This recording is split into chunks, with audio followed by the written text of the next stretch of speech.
Hey, thanks for joining me. Today we're going to do a real quick rundown on MailPoet. I'm just really going to show you how to create extra lists in MailPoet so that you can start to differentiate your mailing list. Super simple. So from here, I'm going to need to show you this, and we will start from the top. So deepstretches.com, we're going to go into the WordPress admin. We're going to scroll down to MailPoet and then down to lists.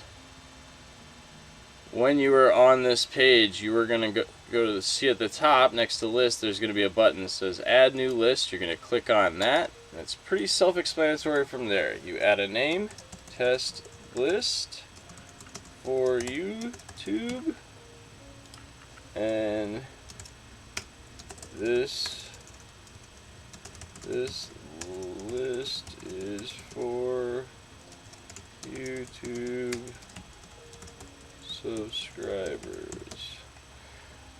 Show this on this, save, and then it's going to bring you back to the list, repopulate it, and boom, your list is there. You can view the subscribers on there. Obviously nobody's in there. You can add a new subscriber here.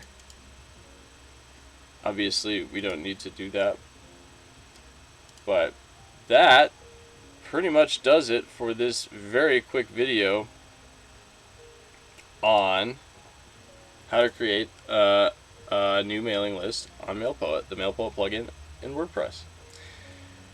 So if you would like help doing that, please feel free to reach out to me.